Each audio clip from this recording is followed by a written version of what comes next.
सभी को जय मसीह की।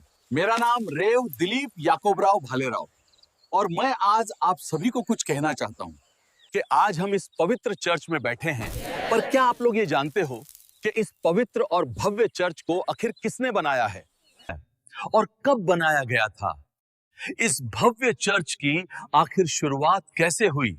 उस समय जालना में कुल कितने ईसाई लोग थे और उनमें कितने पुरुष और कितनी महिलाएं थी? और जालना शहर में प्रभु यीशु मसीह का सुसमाचार का प्रचार सबसे पहले कब हुआ था? और ये शुभ समाचार सबसे पहले किसने सुनाया था? ऐसे ही कई और बातों को आज हम इस वीडियो के माध्यम से देखेंगे। तुमने कभी ऐसा अनुभव किया है जब तुम्हें लगे कि तुम किसी स्थान पर केवल एक सैनिक या अधिकारी बनकर नहीं बल्कि किसी बड़े उद्देश्य के लिए भेजे गए हो? अपना मेरे साथ भी कुछ ऐसा ही हुआ था। तो जालना के सभी मसीही भाइयों और बहनों, आज शायद हमारे नाम आपको पता न हो, लेकिन मैं तुम्हें उस समय की कहानी सुनाना चाहता हूं जब सब कुछ शुरू हुआ था। ये बात है सन 1832 की। उस समय जालना कोई साधारण शहर नहीं था।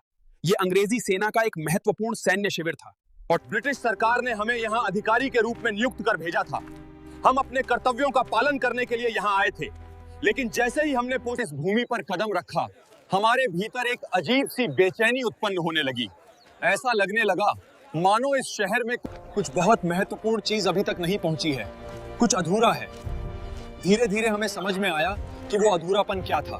फिर हमें पता चला कि इस शहर में प्रभु यीशु का सुसमाचार अभी तक नहीं पहुंचा है। इसलिए हमें अपने सैन्य कामों से जो थोड़ा बहुत खाली समय मिलता, हम उसी में लोगों को प्रभु यीशु का सुसमाचार सुनाते हैं। हम आसपास के गांवों में जाते, लोगों से मिलते, उनसे बातचीत करने का प्रयास करते।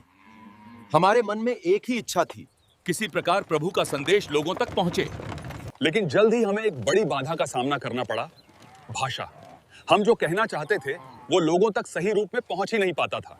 कई बार ऐसा प्रतीत होता था मानो शब्द हमारे हों, पर उनका अर्थ लोगों तक पहुंचने से पहले ही कहीं खो जाता हो।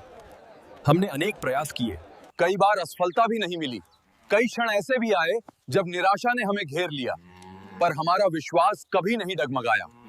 इसी कारण हमने मुंबई में स्थित डॉक्टर विल्सन से संपर्क किया था, क्योंकि प्रभु का कार्य रोकना हमें स्वीकार नहीं था। मैं डॉक्टर विल्सन हूँ। प्रभु की पुकार को सुनकर मैं स्वयं जालना शहर आया। यह शहर मेरे लिए केवल एक स्थान नहीं था, बल्कि प्रभु के कार्य की एक कठिन परीक्षा थी।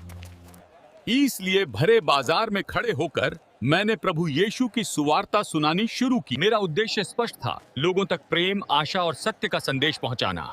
लेकिन कुछ ही समय में वातावरण बदलने लगा। लोगों की भीड़ बढ़ी, शोर और गड़बड़ी शुरू हो गई। शब्दों से ज्यादा गलतफहमियां फैलने लगी। उस क्षण मुझे एक कठोर निर्णय लेना पड़ा। परिस्थिति को और बिगड़ने से बचाने के लिए मुझे वहीं परमेश्वर का कार्य रोकना पड़ा। सन 1837 से 1840 के बीच हम स्कॉटलैंड अंतर्गत अमेरिकन मराठी मिशन जालना में प्रभु यीशु की सुवार्ता का कार्य लेकर आए। बड़े विश्वास और आशा के साथ हमने इस भूमि पर कदम रखा। जालना के लोगों तक प्रभु का संदेश पहुंचाने के लिए हमने निरंतर प्रयास किए। रास्ता आसान नहीं था। विरोध हुआ, गलतफहमियां पैदा हुई और कई बार परिस्थितियां हमारे विरुद्ध खड़ी रहीं। फिर भी हम रुके नहीं, लेकिन समय के साथ ये स्पष्ट होता गया कि हमारे प्रयासों को अपेक्षित सफलता नहीं मिल पा रही थी। अंततः गहन विचार और भारी मन के साथ हमें सन 1857 में इस कार्य को यहीं रोकने का निर्णय लेना पड़ा। पर बंधुओं, आज हम इस गांव से भले ही सफलता न मिलने की वजह से जा रहे हैं, परंतु प्रभु साक्षी है। सन 1832 से सन 1857 तक हमने विश्वास के जो बीज इस भूमि में बोए हैं, वे एक दिन अवश्य अंकुरित होंगे। फिर कुछ ही दिनों बाद जालना क्षेत्र में प्रभु की साक्षी की फसल के चिन्ह प्रकट होने लगे। धीरे धीरे विधर्मियों के हृदय में मसीह के विचार अंकुरित होने लगे। और जब यह समाचार मुंबई में स्थित रेव जे मैरी मिचेल के पास पहुंचा, मानो स्वयं प्रभु ने मुझे पुकारा हो। बिना देर किए सन 1860 में मैं मुंबई से ऊंट पर सवार होकर जालना की ओर मैं और मेरे पति निकल पड़े। लंबी यात्रा, धूल भरे रास्ते और अनजान प्रदेश, पर मेरे मन में केवल एक ही धुन थी, उस भूमि को अपनी आंखों से देखना है, जहां विश्वास के बीज अंकुरित होने लगे थे। जालना पहुंचकर मैंने हर ओर ध्यान से देखा, लोगों से मिली, वातावरण को परखा हर, और तभी मेरे भीतर एक अटल निश्चय जन्मा, यहाँ कार्य होना ही चाहिए और अभी होना ही चाहिए। इसलिए मुंबई लौटते ही मैंने एक क्षण भी व्यर्थ न गवाया। तुरंत पुणे से 2 सुवार्तिकों को जालना भेजा, ताकि वहां प्रभु का कार्य रुकने न पाए, बल्कि और भी सामर्थ्य से आगे बढ़े। उस समय हम दोनों उत्साह और अटूट विश्वास के साथ जालना पहुंचे, एक ऐसे उद्देश्य के साथ जो केवल हमारा नहीं बल्कि प्रभु की इच्छा का प्रतीक था। जालना की भूमि हमारे लिए नई थी, पर सेवा का संकल्प दृढ़ था। इसलिए यहाँ पहुंचते ही हमने बिना विलंब प्रभु के कार्य की शुरुआत कर दी और धीरे धीरे वहां विश्वास का वातावरण आकार लेने लगा। उसी वर्ष हमारे प्रयासों का पहला सजीव परिणाम सामने आया। जालना के 2 व्यक्ति प्रभु की शिक्षा में तैयार हुए। उनके जीवन में आध्यात्मिक जागृति का प्रकाश स्पष्ट दिखाई देने लगा। उनके विश्वास की उस महत्वपूर्ण घड़ी के बाद लिए बपतिस्मा के पवित्र संस्कार हेतु उन्हें मुंबई भेजा गया। तब मैं बारतिम्स राव पाखरे, जिसे लोग अंध कवि के नाम से जानते थे, और मेरा नाम गंगूबाई तेली है, हम दोनों जालना से पैदल चलकर मुंबई की ओर निकल पड़े। मेरी आंखों में प्रकाश नहीं था, परंतु मेरे मन में विश्वास और दृढ़ निश्चय का प्रकाश अवश्य था। रास्ते लंबे थे और यात्रा कठिन। चलते चलते कई बार मेरा पैर रास्ते के पत्थरों से टकरा जाता, कभी कंकड़ पैरों में चुभ जाते, तो कभी ऊबड़ खाबड़ रास्तों पर आगे बढ़ना भी चुनौती बन जाता। लेकिन इन कठिनाइयों ने हमारे कदम नहीं रोके। हम दोनों एक ही उद्देश्य के साथ आगे बढ़ते रहे। धूप, धूल और लंबी राहों की उस यात्रा में हमें अनेक कठिनाइयों का सामना किया, परंतु हमारे विश्वास की शक्ति हमें निरंतर आगे बढ़ाती रही। अंततः अनेक दिनों की उस कठिन पदयात्रा के बाद हम मुंबई पहुंचे। वहीं रेव, मेरी मिचेल के हाथों हमने बपतिस्मा का पवित्र संस्कार ग्रहण किया। यह मेरे लिए अत्यंत आनंद का क्षण था कि ये दोनों व्यक्ति जालना से बपतिस्मा ग्रहण करने की तीव्र इच्छा लेकर लंबी दूरी पैदल तय करते हुए मुंबई मेरे पास पहुंचे। उनकी आस्था और दृढ़ निश्चय ने मेरे हृदय को गहराई से स्पर्श किया। इस महत्वपूर्ण घटना को मैंने स्कॉटलैंड देश तक पहुंचाया, ताकि वहां के सेवक भी इस आत्मिक जागृति से अवगत हो सकें। इसके साथ ही मैंने मुंबई में प्रभु के कार्य में संलग्न डॉक्टर नारायण शेषाद्री की निष्ठा को ध्यान में रखते हुए उन्हें जालना में प्रभु की सुवार्ता के प्रचार हेतु भेजने की सिफारिश की। तब मैं नारायण शेषाद्री, जिसकी सिफारिश रेव जे मेरी मिचेल द्वारा स्कॉटलैंड देश में की गई थी, फिर मैं चर्च ऑफ स्कॉटलैंड के अधीन जालना शहर में सुवार्ता के कार्य हेतु अपनी पत्नी सईबाई के साथ यहाँ आया। आगमन के पश्चात मैंने क्षेत्र का निरीक्षण किया और शीघ्र ही निजाम सरकार के पंत प्रधान द्वारा भेजे गए विशेष हाथी पर सवार होकर मैं जालना से हैदराबाद गया। वहां जाकर मेरी भेंट निजाम से हुई। उन्होंने मुझे लोगों की उपजीविका के लिए 1000 बांधे भूमि जहागीर स्वरूप प्रदान की है। वही भूमि आज बेथेल गांव और उसका परिसर कहलाती है। सन 1865 तक मेरे प्रयत्नों से ख्रिस्ती सभासदों की संख्या 21 हो चुकी थी और 12 उम्मीदवार तैयार थे। विश्वास का ये रोपण अब वृक्ष बनने लगा था। सन 1867 में ये संख्या 80 तक पहुंच गई और इस वृक्ष की शीतल छाया में अनेकों अनेक हृदय तैयार होने लगे।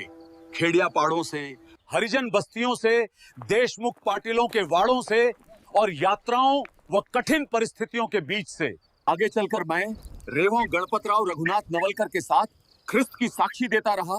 परिणाम स्वरूप सन 1890 तक ख्रिस्ती सभासदों की संख्या 400 हो गई, जिसमें 34 सुवार्तिक और 10 बाइबल सेविकाएं वध स्तंभ के विजय निशान को हाथ में थांबे सुवार्ता सुनाने लगी। और 11 गांवों में प्राथमिक विद्यालय स्थापित हुए। जिस भूमि को मैंने हैदराबाद के निजाम से लोगों की आजीविका के लिए प्राप्त किया था, उसी पर सन 1884 में सर्वप्रथम बेथेल गांव बसाया गया। पश्चिमी देशों की यात्रा पर निकलने से पूर्व मैंने यहाँ धर्मांतरित सभी ख्रिस्ती भाइयों बहनों की एक विशाल सभा बुलाई और उनसे कहा कि अब मुझे अन्य नगरों में सुवार्ता के प्रचार हेतु जाना है। अतः ये भूमि तुम सबकी उपजीविका के लिए है और इसे church of Scotland trust UK की सहायता से विशेष रूप से जालना की स्थानीय मंडली के लिए प्राप्त किया गया है। मैं डॉक्टर येजे मावट सन 1890 से पूर्व जालना और बेथेल की ख्रिस्ती मंडलियों का समस्त कार्यभार डॉक्टर नारायण शेषाद्री के कंधों पर था और उसी सेवा में सहयोग देने हेतु चर्च ऑफ स्कॉटलैंड यूके द्वारा मुझे सन 1890 में यहां नियुक्त किया गया। सन 1890 से 1892 तक मैं पुणे में रेव जॉन स्मॉल के साथ रहकर मराठी की परीक्षा उत्तीर्ण की। उसी काल में मेरा विवाह मिस मिम्सन से हुआ और सन 1894 में मैं अपनी पत्नी सहित जालना विभाग में सेवा के कार्य में प्रविष्ट हुआ। सन 1896 में मैंने पुराने जालना और नए जालना के काली कुर्ती क्षेत्र में 2 बिस्तरों का एक छोटा अस्पताल आरंभ किया, जो समय के साथ बढ़ते बढ़ते जालना मिशन हॉस्पिटल के रूप में 30 बिस्तरों का विस्तृत संस्थान बन गया। यदि सत्य कहूं तो मैं केवल एक चिकित्सक ही नहीं था, बल्कि धर्मगुरु और शिक्षक भी था। इसलिए मैंने सन 1896 में जालना में नव धर्मांतरित ख्रिस्ती विश्वासियों की आत्मिक उन्नति और भावी विस्तार की आवश्यकता दृष्टिगत रखते हुए मैंने एक भव्य चर्च के निर्माण का कार्य प्रारंभ किया। उस समय भले ही मंडली की संख्या अल्प थी, तथापि मेरे मन में यह अटल विश्वास था कि आने वाले काल में यही ख्रिस्ती समुदाय हजारों की संख्या में विकसित होगा और इस पवित्र स्थल को अपनी आराधना का केंद्र बनाएगा। इसी दृढ़ निश्चय और विश्वास के साथ सन 1898 में वो भव्य चर्च पूर्ण रूप से निर्मित हुआ है और मैंने उसे श्रद्धापूर्वक मंडली के स्वाधीन कर दिया। उस निर्माण कार्य की ऐतिहासिक स्मृति आज भी चर्च के लकड़ी के पुलपिट के मध्य भाग में अंकित रूप में लिखित है, जो उस समय की सेवा, विश्वास और समर्पण का मौन साक्ष्य प्रस्तुत करती है, जिसे आप आज भी देख सकते हो। और उसी कालखंड में मैंने बालकों के लिए doctor Fraser boys high school और बालिकाओं के लिए डगलस गर्ल्स हाई स्कूल की स्थापना करवाई। ग्रामीण अंचलों से आने वाले विद्यार्थियों हेतु छात्रावासों का भी निर्माण कराया, ताकि शिक्षा और विश्वास दोनों का प्रकाश दूर दूर तक फैल सके। और फिर मेरे साथ एक विद्वान व्यक्ति टॉम डॉब्सन भी जुड़ गए। वे एक समर्पित मिशनरी थे, जो प्रभु यीशु मसीह के संदेश को लोगों तक पहुंचाने और समाज की सेवा करने के उद्देश्य से इस कार्य में लगे हुए थे। मैं टॉम डॉब्सन हूँ। सन 1918 में मैं चर्च ऑफ स्कॉटलैंड के अधीन जालना आया। मेरा उद्देश्य प्रभु यीशु मसीह की सुसमाचार का प्रचार करना और उन भूमियों की देखभाल करना था जो चर्च ऑफ स्कॉटलैंड द्वारा गांव खेड़ों के ईसाई लोगों को खेती के लिए दी गई थी। मेरा विश्वास था कि ग्रामीण क्षेत्रों का विकास हो, लोगों का जीवन स्तर ऊंचा उठे और वे आत्मनिर्भर बने। इसी ध्येय के साथ मैं अक्सर अपने घोड़े पर सवार होकर गांव-गांव जाता, लोगों से मिलता, उनकी कठिनाइयां समझता और उन्हें बेहतर खेती तथा परिश्रम के मार्ग पर आगे बढ़ने के लिए प्रेरित करता है। मानवता की सेवा और लोगों के जीवन में आशा जगाना ही मेरे जीवन का उद्देश्य था। लेकिन एक दिन मसई गांव के शिवार में एक दुखद घटना घटी। एक व्यक्ति ने अचानक मुझ पर चाकू से हमला कर दिया और जब वो भागने लगा, तब मैं घायल होने के बावजूद साहस के साथ घोड़े पर उसका पीछा किया। जब लोग उसे दंड देने के लिए आगे आए, तब मैंने उन्हें रोकते हुए कहा, उसे कोई सजा मत दो, मैं उसे क्षमा करता हूं, क्योंकि मेरा जीवन सेवा, क्षमा और मानवता के संदेश के लिए ही समर्पित था। और फिर चाकू लगने की वजह से टॉम डॉब्सन की मौत हो गई। उस दिन हमने एक महान व्यक्ति को खो दिया। उसके बाद उनका अंत्यविधि बड़े ही सम्मान पूर्वक जालना के कब्रिस्तान में किया गया और आप लोगों को आज भी कब्र यहां देखने को मिलेगी। उस कब्र पर अंग्रेजी में gave his life the people of Jalna district लिखा हुआ है, जिसे आप आज भी देख सकते हो। उसके बाद जब मैं सन 1930 में सेवानिवृत्त होकर अपने मायदेश लौट रहा था और तब अपने जीवन की सबसे अमूल्य धरोहर मैं जालना की ख्रिस्ती मंडली को सौंप रहा था। चर्च ऑफ स्कॉटलैंड के अधीन मेरे कार्यकाल में स्थापित विद्यालय, अस्पताल, बाल छात्रावास और चर्च ये केवल इमारतें नहीं बल्कि सेवा, विश्वास और समर्पण की जीवंत प्रतीक बन चुके थे। विदा के उस क्षण मैं यह प्रार्थना कर रहा था कि ये संस्थाएं केवल सुरक्षित ही न रहें बल्कि और अधिक सशक्त, व्यापक और जनहितकारी बने, क्योंकि ये कार्य किसी एक मनुष्य का नहीं, ईश्वर का है और आप सब उसके विश्वसनीय सेवक हैं।